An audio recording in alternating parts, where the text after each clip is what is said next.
Hello बच्चों, आप सभी लोगों का आपका अपना चैनल एमआर बेस्ट एजुकेशन में स्वागत है। आइए आज से हम लोग बहुत दिनों के बाद आज तो मिल रहे हैं आपसे, लेकिन आज से हम आपसे एक वादा करते हैं कि अब आज के बाद हम किसी भी दिन विलम्ब नहीं करेंगे। इस समय को ध्यान में रखते हुए आज से प्रतिदिन हम लोग बिहार बोर्ड 10वीं का सभी विषय का जो क्वेश्चन बैंक है 2015 से लेकर 2023 तक जो भी क्वेश्चन पूछा गया है उसको हम बारी बारी से पढ़ेंगे। आज से हम शुरू करेंगे क्वेश्चन बैंक क्लास 10 मैथ का ऑब्जेक्टिव। आज से हम शुरू करेंगे एकदम चैप्टर वाइज। 2023 में वास्तविक संख्या से कितना प्रश्न पूछा है, 2022 में वास्तविक संख्या से कितना प्रश्न पूछा है, यानी वास्तविक संख्या हो, बहुपद हो, दो चर वाला रैखिक समीकरण हो, द्विघात समीकरण हो, एपी हो, निर्देशांक ज्यामिति हो, यानी सभी चैप्टर को हम बारी बारी से करके देखेंगे और उसको समझेंगे। तो आज हम शुरू करते हैं गणित प्रथम पाली 2023 में जो भी क्वेश्चन पूछा है हम उसको आज देखेंगे, वो भी वास्तविक संख्या। ये आपका वास्तविक संख्या जो है पहला चैप्टर है। ये वास्तविक संख्या आपका पहला चैप्टर है। फिर दूसरा चैप्टर आपका बहुपद है। तो सबसे पहले हम वास्तविक संख्या से शुरू करेंगे। अब वास्तविक संख्या के बारे में हम आपको ज़्यादा बताएंगे नहीं, सीधे क्वेश्चन पर चलेंगे, क्योंकि लगभग सबका ये चैप्टर जो है कंप्लीट होगा, यानी लगभग आधा से अधिक, यानी लगभग 100% में लगभग 75% आपका तैयारी पहले से हो चुका होगा, हम उम्मीद करते हैं। नहीं भी हुआ होगा तो हम प्रयास करेंगे कि आपको समझ में आए। हम बेसिक से एकदम सामान्य विधि से आपको समझाने का प्रयास करेंगे। तो चलिए हम लोग ज़्यादा बातें न करते हुए हम लोग वास्तविक संख्या पर सीधे चलते हैं। ये आपका अध्याय क्या है? ये अध्याय आपका 1 है, यानी पहला चैप्टर देखेंगे। पहला चैप्टर से 2023 में आज हम लेकर आए हैं केवल 2023 का प्रथम पाली में जो भी प्रश्न पूछा है वास्तविक संख्या से हम उसको लेकर आए हैं। तो आइए हम उसको हल करते हैं। यदि आप इस चैनल पर नए हैं तो इसे एक बार सब्सक्राइब ज़रूर कर दीजिएगा, ताकि बोर्ड एग्ज़ाम तक हम आपके साथ बने रहें और जो भी मुख्य बिंदु हम डालें तो आपके पास वो आसानी से पहुंच जाए। तो देखिए, ये 2023 के प्रथम पाली का क्वेश्चन बैंक है। इसमें देखेंगे, आपके पास पेपर होगा, नहीं होगा तो अपने दोस्त मित्रों से मांग लीजिएगा जो 2023 में मैट्रिक एग्ज़ाम दे चुके हैं। उसमें देखेंगे क्वेश्चन नंबर 51 से लेकर क्वेश्चन नंबर 60 तक, यानी लगातार 10 प्रश्न यानी 11 प्रश्न लगातार आपका वास्तविक संख्या से केवल पूछा है। यानी वास्तविक संख्या बहुत ही महत्वपूर्ण चैप्टर है आपके लिए। इसे 10 या 8 बड़ा हमेशा ये क्वेश्चन इससे पूछता रहता है। तो चलिए हम लोग शुरू करते हैं। पहला क्वेश्चन आपका पूछा है वास्तविक संख्या से कि √81 बटा में 2 है 1, यानी √81 बटा में 2 है 1 क्या है? तो ऑप्शन दिया है ए में परिमेय संख्या, ऑप्शन बी में दिया है अपरिमेय संख्या, सी में दिया है आपका पूर्णांक संख्या, और डी में दिया है इनमें से कोई नहीं। तो देखिए, ये क्या है? परिमेय संख्या है कि अपरिमेय संख्या है कि पूर्णांक संख्या है? तो सबसे पहले हम इसको तोड़ते हैं। तो ये √81 यानी वर्गमूल, 81 का वर्गमूल क्या होता है? तो 81 का वर्गमूल 9 होता है, 9 81, और ये बाटा में आपका क्या है? 2 है, यानी ये √81 बटा में 2 का मतलब हुआ 9 बटा में 2। तो ये 9 बटा में 2 आपका क्या है? तो ये आपका ऑप्शन ए सही होगा। परिमेय संख्या। क्यों परिमेय संख्या होगा? क्योंकि परिमेय संख्या का परिभाषा आप लोग पढ़े होंगे कि वैसी संख्याएं जो p बटा q के रूप में लिखा जाए, जहां p और q पूर्णांक संख्या हो और q का मान कभी 0 के बराबर न हो, उसे हम बोलते हैं क्या? परिमेय संख्या। तो इस नियम का ये पालन करता है, इसलिए हम इसको बोलेंगे यानी यह कैसी संख्या है? तो यह एक परिमेय संख्या है। ठीक है, ये अपरिमेय संख्या होगा नहीं, क्योंकि अपरिमेय संख्याएं को p बटा q के रूप में व्यक्त नहीं किया जा सकता है। ठीक है, तो ये हमारा उत्तर हो गया आपका क्या? 9/2 क्या है? तो ये आपका है परिमेय संख्या। क्लियर हुआ? चलिए क्वेश्चन नंबर हम लोग 2 पर चलते हैं।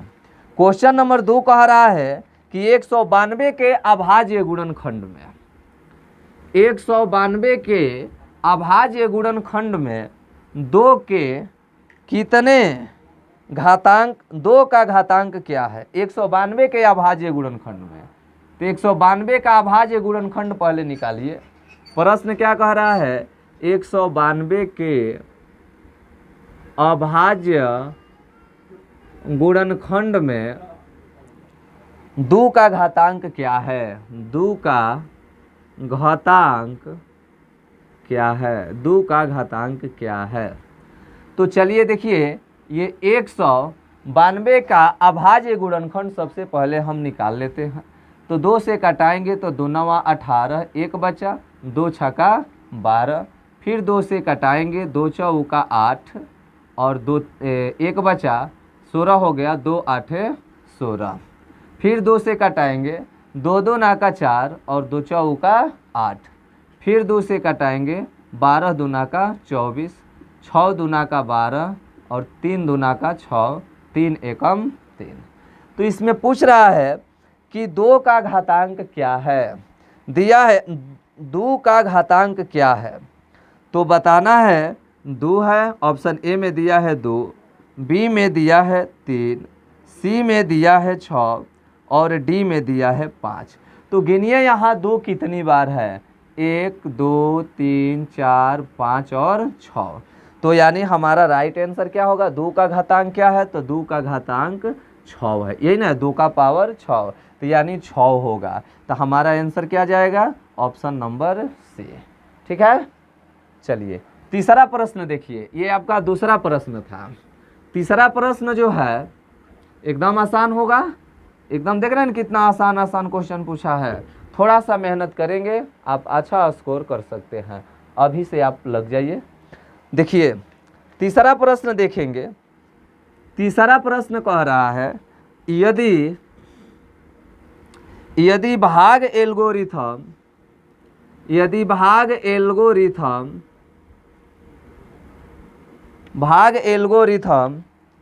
ए बराबर बी क्यू प्लस आर में ए बराबर 72,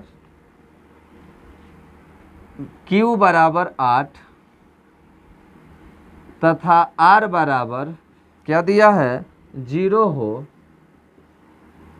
तो बी का मान क्या होगा? बी का मान क्या होगा? बी का मान क्या होगा? देखिए, तो ये आपका भाग एल्गोरिथम दिया है ए बराबर बी क्यू प्लस आर। तो आप पढ़े हैं प्रश्नावली 1.1 में यूक्लिड विभाजन एल्गोरिथम, इसको बोलते हैं हम लोग यूक्लिड विभाजन एल्गोरिथम। सामान्य तौर पर ए को हम लोग भाज्य कहते हैं, बी को हम लोग भाजक बोलते हैं, क्यू को हम लोग भागफल बोलते हैं और आर को हम लोग शेषफल बोलते हैं। तो यानी भाज्य बराबर भाज्य गुणे भागफल जोड़ शेषफल में मान दे दिया है ए का मान 72, तो ए के जगह पर आप रख दीजिए 72 बराबर बी का मान देखिए यहाँ पर बी का मान निकालना है तो बी जस का तस रखिए, यहाँ गुणा छिपा है। क्यू का मान आपका 8 है तो 8 रखिए, प्लस आर का मान आपका क्या है? तो आर का मान आपका 0 है। अब आप इसको हल कर दीजिए, ये 72 बराबर ये 8b, आप प्लस 0 जोड़ेंगे तो यही ना आएगा। बी का मान आप निकालेंगे तो 8 गुणा में है, इधर आएगा तो भागा में हो जाएगा। 72/8 बराबर हमारा बी बच जाएगा। 8 9 क्या होता है? 72, यानी बी का मान आपका क्या होगा? 9 होगा। आपका ऑप्शन में दिया है, ए में दिया है आपका 9, बी में दिया है आपका 8, सी में दिया है आपका 7 और डी में दिया है आपका 4। तो आपका राइट आंसर क्या हो जाएगा दोस्तों? तो आपका राइट आंसर हो जाएगा ए। ठीक है, तो ये हमारा 3 प्रश्न हुआ, ये भी आप एकदम अच्छे से बना दिए होंगे। देख रहे हैं ना, आप लोग लास्ट में कमेंट जरूर कीजिएगा। ये लगभग 10 गो प्रश्न दिया है 2023 के प्रथम पाली में, वो भी वास्तविक संख्या से। इन 10 प्रश्नों में से कितना प्रश्न आपका 100% एकदम आ रहा है, आप कमेंट में जरूर बताइएगा।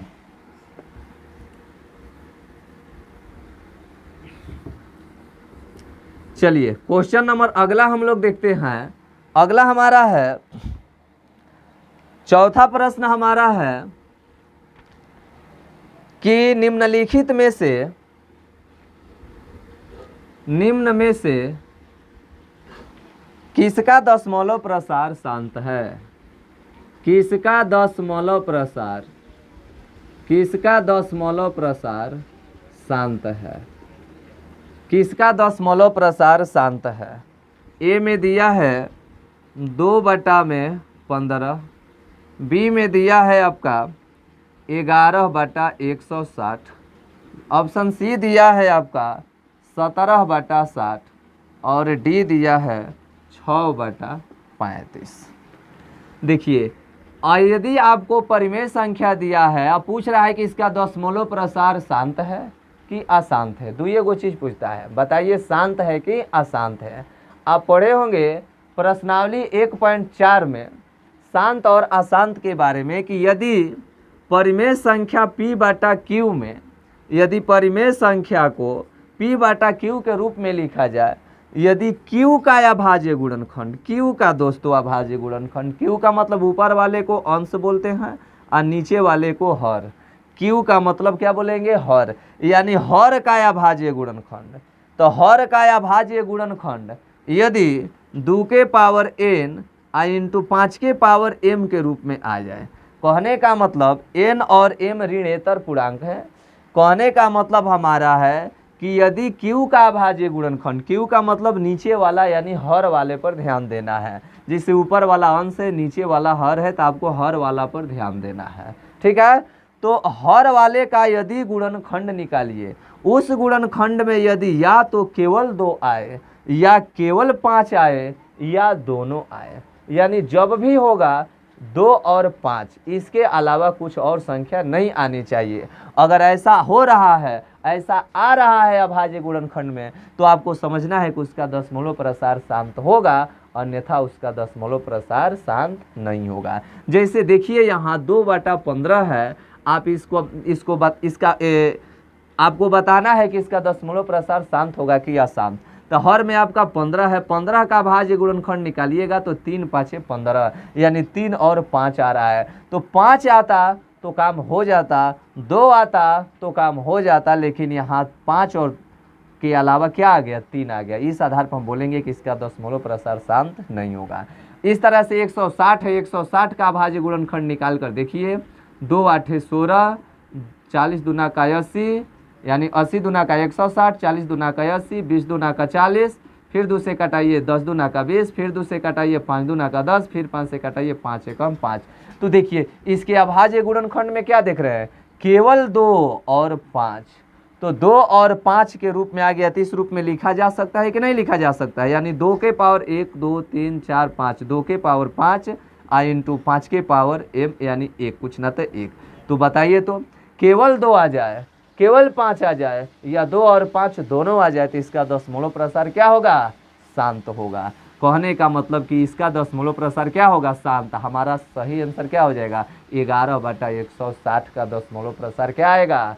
शांत आएगा। अब आप बोलेंगे कि इसको भी जांच करके देख लिया जाए, तो देख लिया जाए 60 को भी। तो 2 से कटाइएगा तो 30 दूना का 60, 2 से कटाइएगा 15 दूना का 30, देखिए 3 से काटिएगा 3 5 15, देखिए 2 और 5 के अलावा 3 भी आ गया कि नहीं आ गया? तो इस आधार पर ये नहीं होगा, ये भी नहीं होगा, और ये 35 का निकालेंगे तो 7 5 35, यानी 5 और 7, ये भी हमारा नहीं होगा। यानी हर का अभाज्य गुणनखंड क्या आना चाहिए? केवल 2 आना चाहिए, नहीं तो केवल 5 आना चाहिए, या 2 और 5, जब भी आना चाहिए तब 2 और 5 ही होना चाहिए अभाज्य गुणनखंड, उसी का दशमलव प्रसार शांत होगा। कितना अच्छा सवाल है, देख रहे हैं ना। चलिए हम उम्मीद करते हैं कि ये 4 प्रश्न आपको समझ में आया होगा। तो चलिए अब हम लोग, यदि समझ में आ रहा है तो आप लोग इसे लाइक, शेयर और सब्सक्राइब करना ना भूलें और अपने दोस्तों के पास जरूर शेयर कीजिएगा।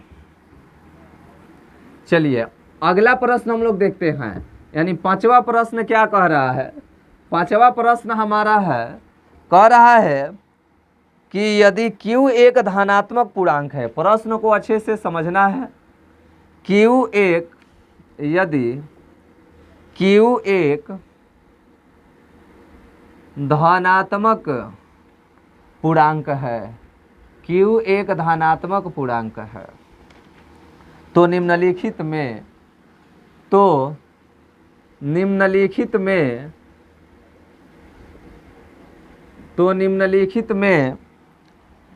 कौन धनात्मक विषम पूर्णांक नहीं है। निम्नलिखित में से कौन धनात्मक विषम पूर्णांक नहीं है। धनात्मक विषम पूर्णांक नहीं है, ठीक है ना जी। इधर उधर मत देखिए, हम इधर से देख रहे हैं आप लोग क्या कर रहे हैं। चलिए क्वेश्चन पर ध्यान दीजिए। क्या कह रहा है कि Q एक धनात्मक पूर्णांक है, तो निम्नलिखित में से कौन धनात्मक विषम पूर्णांक नहीं है। ऑप्शन में क्या क्या दिया है। ए में दिया है 8Q + 1, बी में दिया है 8Q + 4, सी में दिया है 8Q + 3 और डी में दिया है 8Q + 7। क्या कह रहा है कि Q एक धनात्मक पूर्णांक है, तो इसमें बताइए कि कौन धनात्मक विषम पूर्णांक नहीं है। धनात्मक विषम पूर्णांक नहीं है, तो ये आपका धनात्मक पूर्णांक है और इसमें आपका एक जोड़ दिया गया है, तो एक क्या है आपका विषम पूर्णांक है, तो ये आपका क्या आ गया, ये आपका हो जाएगा धनात्मक विषम पूर्णांक। धनात्मक विषम पूर्णांक कहने का मतलब कि धन संख्या में जब विषम संख्या जोड़ते हैं तो विषमे न आता है, तो धनात्मक विषम पूर्णांक हो गया। यहाँ देखिए ये भी धन है और ये भी धन है। यदि धनात्मक पूर्णांक में, यदि धनात्मक, ये भी हमारा क्या हो जाएगा, पूछ रहा है धनात्मक विषम पूर्णांक नहीं है, तो धनात्मक विषम पूर्णांक थोड़े है तो विषम पूर्णांक है। अभी बताइए 4 आपका विषम पूर्णांक है, ये तो 4 आपका सम पूर्णांक है, तो ये आपका हो जाएगा धनात्मक सम पूर्णांक। सम पूर्णांक, ठीक है ना हो। यहाँ देखिए ये आपका क्या है 3 है, तो 3 क्या है विषम पूर्णांक है, तो इसको हम क्या बोलेंगे धनात्मक विषम पूर्णांक। क्या बोलेंगे धनात्मक विषम पूर्णांक। अब यहाँ देखिए तो ये भी आपका क्या है 7 विषमे पूर्णांक, विषमे संख्या ना है, तो ये भी आपका हो जाएगा धनात्मक विषम पूर्णांक। तो कह रहा है कि कौन धनात्मक विषम पूर्णांक नहीं है, तो 1 धनात्मक विषम पूर्णांक में है, 3 धनात्मक विषम पूर्णांक में है, 7 धनात्मक विषम पूर्णांक में, तो है ना एगो बच रहा है धनात्मक अभी विषम पूर्णांक नहीं है, इस सम पूर्णांक है। ऐसे भी आप देख सकते थे कि 1, 4, 3, 7 में कौन विषम पूर्णांक नहीं है, धनात्मक तो है नहीं देखना है कि कौन धनात्मक कौन विषम पूर्णांक नहीं है, तो विषम तो विषमे है, विषमे है, विषम है, तो सम है। तो यही हमारा आंसर होगा ऑप्शन नंबर क्या, ऑप्शन नंबर आपका बी होगा। थोड़ा सा ध्यान दीजिएगा, एकदम अच्छे से पकड़ में आएगा, ठीक है ना। चलिए तो 5 प्रश्नों को हम लोग एकदम ऐसे ही देख लिए, जैसे लग रहा है कि आप सभी लोग इसको बना ही देंगे। हमको लग रहा है कि किसी से भी नहीं छूटा होगा, 5 सवाल नहीं छूटा होगा ना, बना दे रहे हैं ना। चलिए तब 6वां प्रश्न की ओर हम लोग चलते हैं। 6वां प्रश्न आपका क्या कह रहा है, 2 लगातार सम संख्याओं का मसा। ओहो कितना अच्छा सवाल दिया है। 2 लगातार सम संख्याओं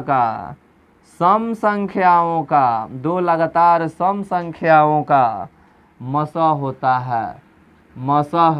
होता है, यानी HCF पूछ रहा है दोस्तों। क्या पूछ रहा है HCF, पढ़े ना HCF प्रश्नावली 1.1 में सब आपका वास्तविक संख्या का एकदम इतना अच्छा सा क्वेश्चन यदि आप लोगों के बेरी आ जाए, यानी 2024 में आ जाए, तो हमको लगता है कि आप लोग गर्दा उड़ा दीजिएगा। नहीं तो देखिए दो लगातार सम संख्या, एकदम हम ऑफलाइन वाले बैच में एकदम पढ़ाए हैं इन सभी क्वेश्चनों को। इसमें से कोई अभी तक 5 गो क्वेश्चन हम बता चुके हैं, ऐसा नहीं है कि कोई क्वेश्चन नहीं बताए होंगे, प्रैक्टिस कीजिएगा तो ना। तो दो लगातार सम संख्या, तो दो लगातार सम संख्या कौन होता है? 2, 4, 6, 8, 10, ये ना है सम संख्या जिसमें 2 से पूरा पूरा भाग लग जाए। तो 2 गो लगातार ले लेना है, तो ये ना 2 गो लगातार है, तो ये 2 लगातार संख्या का मौसा निकाल लीजिए।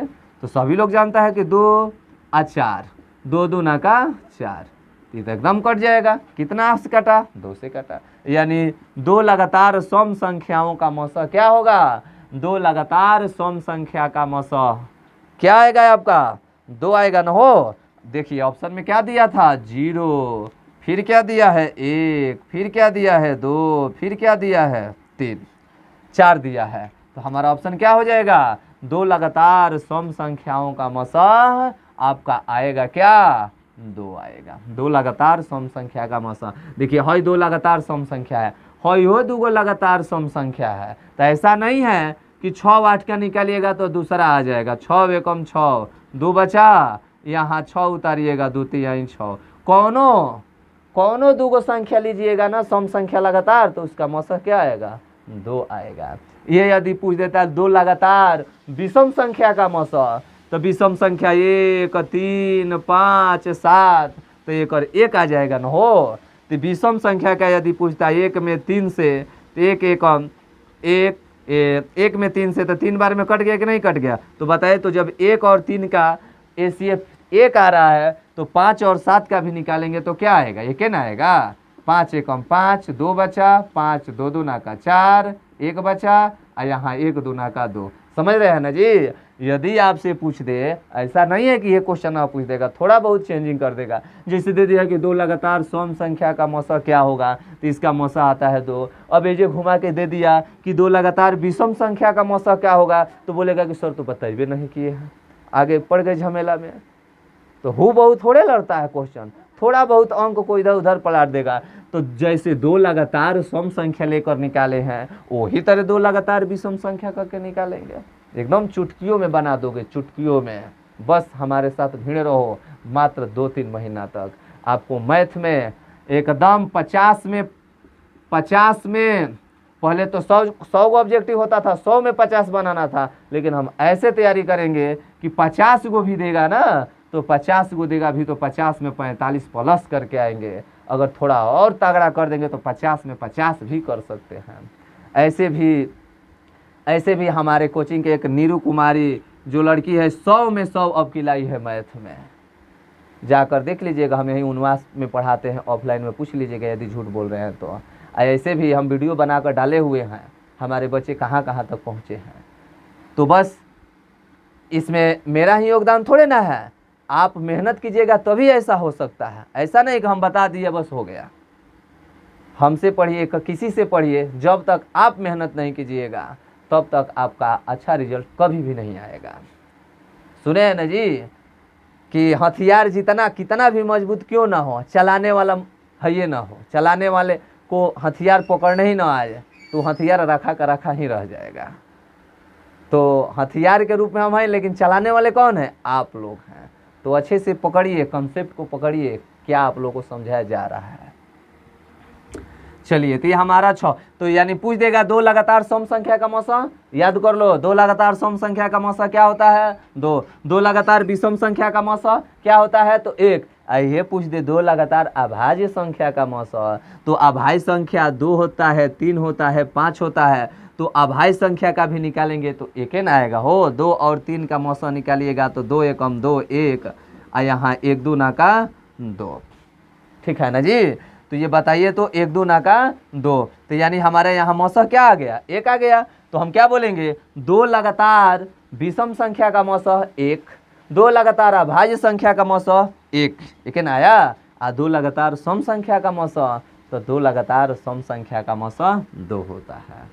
ठीक है, ये प्रश्न तो एक है, लेकिन एक पर 3 तरह का प्रश्न पूछ सकता है, सम संख्या से भी, विषम संख्या से भी, और अभाज्य संख्या से भी। क्लियर है? चलिए क्वेश्चन नंबर अब हम 7 की ओर चलते हैं। क्वेश्चन नंबर 7 देखेंगे। क्या कह रहा है क्वेश्चन नंबर 7?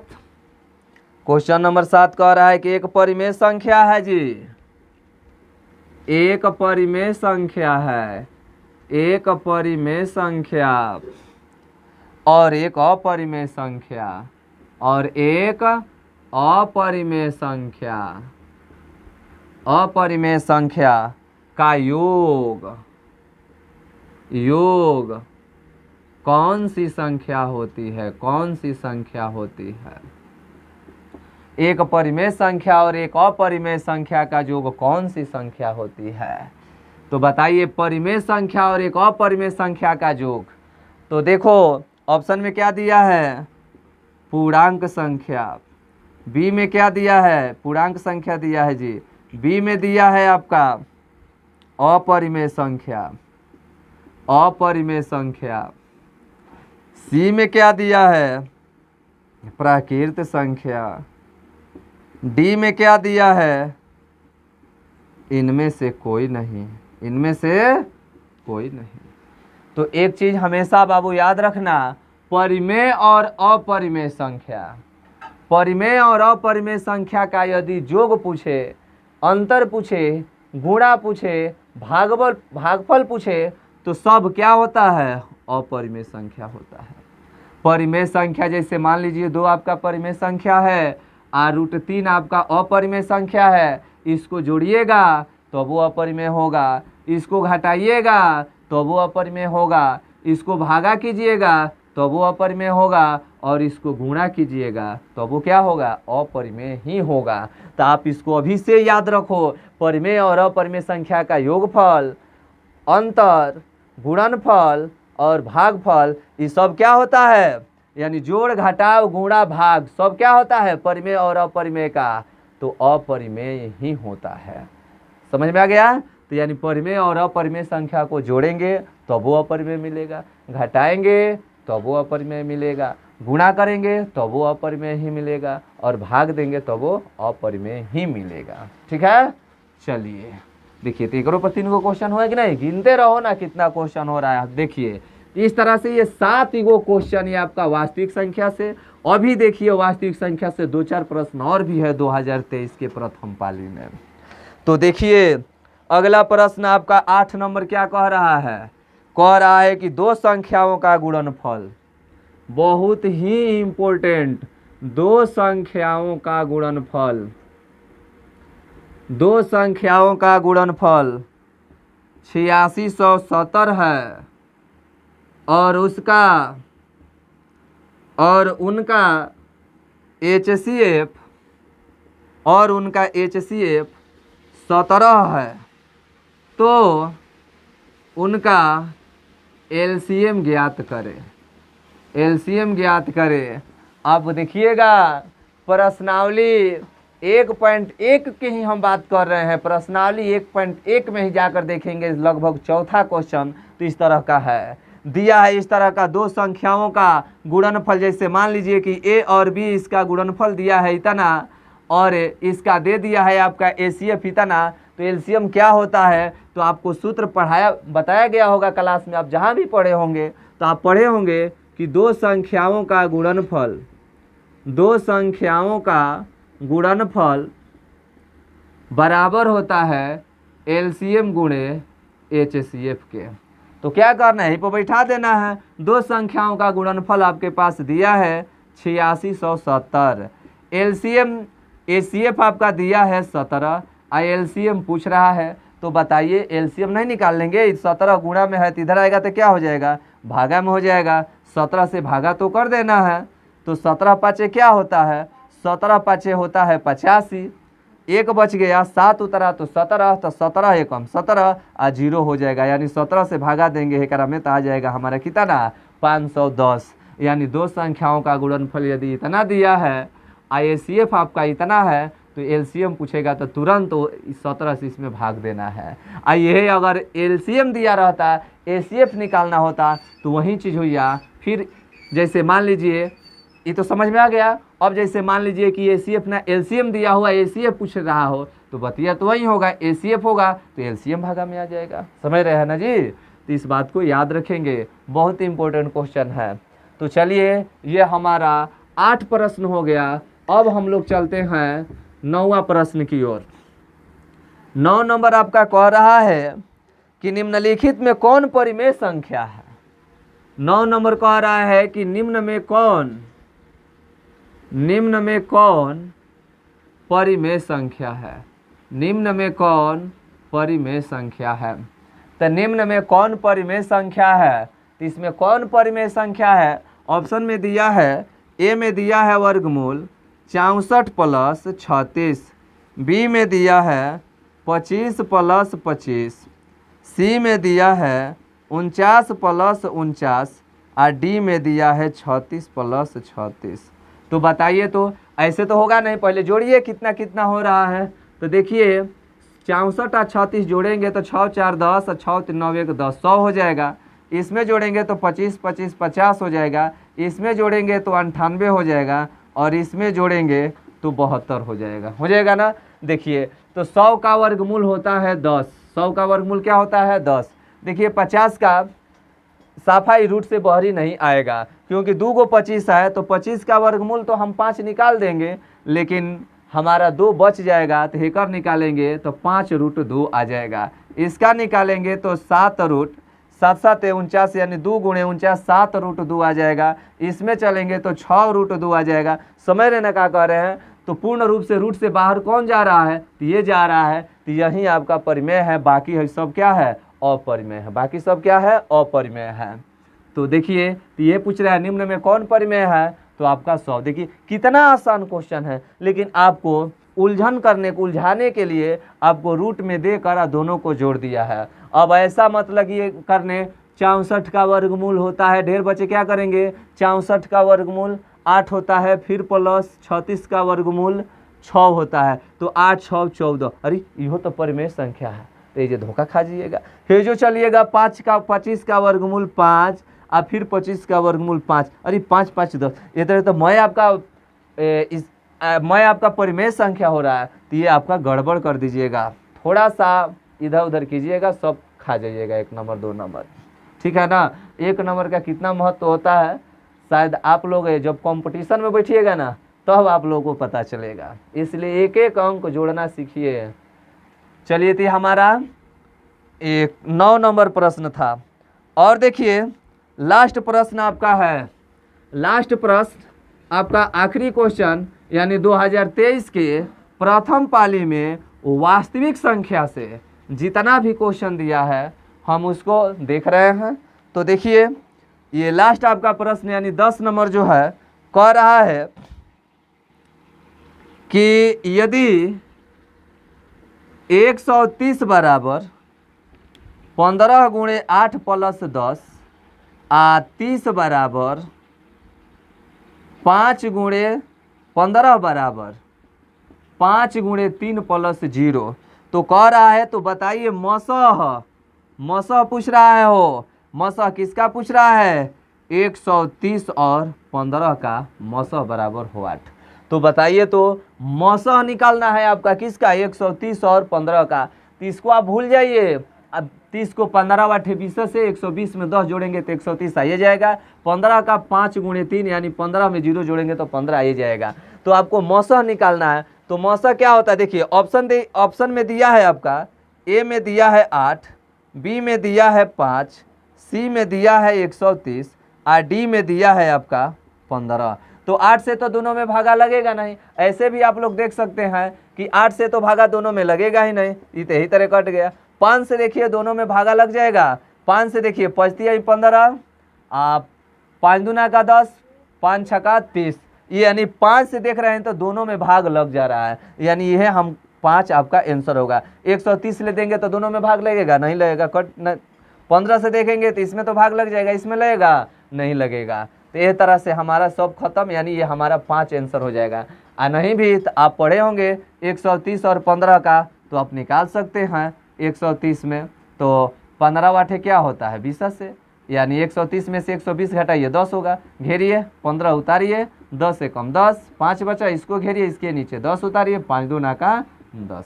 बताइए तो आपका आ गया कि नहीं।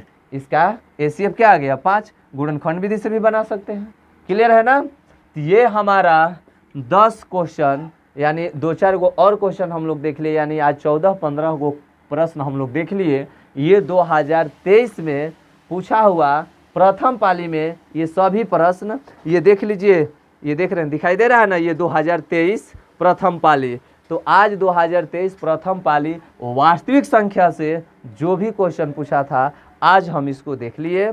कल हम लोग देखेंगे 2023 के द्वितीय पाली में इसे कौन कौन सा क्वेश्चन पूछा है। कल पूरा हम देख लेंगे। 2023 से शुरू किए हैं, पीछे 15 तक लेकर जाएंगे। कितना क्वेश्चन इससे बाहर नहीं होगा आपके इस बार यानी 2024 के बोर्ड एग्जाम में। वास्तविक संख्या आज हमारा 2023 के प्रथम पाली का समाप्त होता है। कल हम लोग सेकेंड पाली का देखेंगे वास्तविक संख्या का। ठीक है, तो ये आज का सेशन आपको कैसा लगा? यदि अच्छा लगा आप सबसे पहले तो कमेंट कीजिए कि इन 10 प्रश्नों में से क्या आपको 10 प्रश्न आ रहा था।